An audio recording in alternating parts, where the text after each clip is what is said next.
Glowing ಮತ್ತು ಹೊಳೆಯುವ ತ್ವಚೆಗಾಗಿ ಈ ಒಂದು ಡ್ರಿಂಕನ್ನು ನೀವು ಪ್ರತಿದಿನ ಸೇವಿಸ್ತಾ ಬನ್ನಿ. ಡೆಫಿನೆಟ್ಲಿ ನಿಮಗೆ ಆಸಮ್ ರಿಸಲ್ಟ್ ಕೊಡುತ್ತೆ, ನೀವು ಎಕ್ಸ್ಪೆಕ್ಟೇ ಮಾಡಿರೋದಿಲ್ಲ.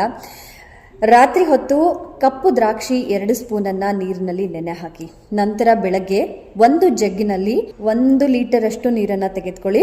ಅದಕ್ಕೆ ನೆನೆಸಿ ಇಟ್ಟಂಥ ನೀರಿನ ಜೊತೆಗೆ ದ್ರಾಕ್ಷಿಗಳನ್ನು ಹಾಕಿ, ನಂತರ 2 ಟೇಬಲ್ ಸ್ಪೂನ್ ಅಷ್ಟು ನಿಂಬೆ ಹಣ್ಣಿನ ರಸವನ್ನು ಅದಕ್ಕೆ ಮಿಶ್ರಣ ಮಾಡಿ, ತದನಂತರ 1/4 ಟೇಬಲ್ ಸ್ಪೂನ್ ಅಷ್ಟು ಅರಿಶಿಣವನ್ನು ಹಾಕಿ, ಒಂದು ಅರ್ಧ ಆಪಲ್ ಅನ್ನು ತೆಗೆದುಕೊಂಡು ಅದನ್ನು ಚಿಕ್ಕ ಚಿಕ್ಕದಾಗಿ ಸ್ಲೈಸ್ ಥರ ಮಾಡಿಬಿಟ್ಟು ಅದೇ ನೀರೊಳಗಡೆ ಹಾಕಿ, ನಂತರ ನಿಮಗೆ ಏನಾದರೂ ಟೇಸ್ಟಿಗೆ ಬೇಕು ಅಂತ ಹೇಳಿದ್ರೆ ಜೇನುತುಪ್ಪವನ್ನು ಕೂಡ ನೀವು ಸೇವಿಸಬಹುದಾಗಿದೆ.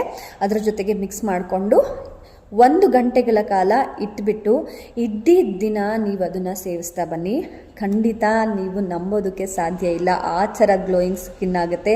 ಇದು ಪುರುಷ ಮತ್ತು ಮಹಿಳೆ ಇಬ್ಬರಿಗೂ ಕೂಡ ಸೂಕ್ತವಾಗಿರುತ್ತೆ. ಮತ್ತೊಮ್ಮೆ ಹೇಳ್ತಾ ಇದ್ದೀನಿ, ನೆನೆಸಿಟ್ಟ ಕಪ್ಪು ದ್ರಾಕ್ಷಿಗಳು ಮತ್ತು 2 ಟೇಬಲ್ ಸ್ಪೂನ್ ಆಫ್ ನಿಂಬೆ ಹಣ್ಣಿನ ರಸ, ಅರ್ಧ ಆ್ಯಪಲ್, 1/4 ಟೀ ಸ್ಪೂನ್ ಅಷ್ಟು ಚಮಚದಷ್ಟು ಅರಿಶಿಣ ಮತ್ತು 1 ಚಮಚದಷ್ಟು ಜೇನುತುಪ್ಪವನ್ನು ನೀವು ಮಿಕ್ಸ್ ಮಾಡಿಕೊಂಡು ಇಡೀ ದಿನ ಕುಡಿತಾ ಬನ್ನಿ. 1 ಗಂಟೆಗಳ ಕಾಲ ಇಟ್ಟು ಡೆಫಿನೆಟ್ಲಿ ಏನಾಯಿತು ಅಂತ ಹೇಳಿ ನನಗೆ ಕಮೆಂಟ್ ಮಾಡೋದನ್ನು ಮಾತ್ರ ಮರಿಬೇಡಿ. ಹಾಗೆ ಇದು ಉಪಯುಕ್ತ ಆಗಿದ್ರೆ ಶೇರ್ ಮಾಡಿ.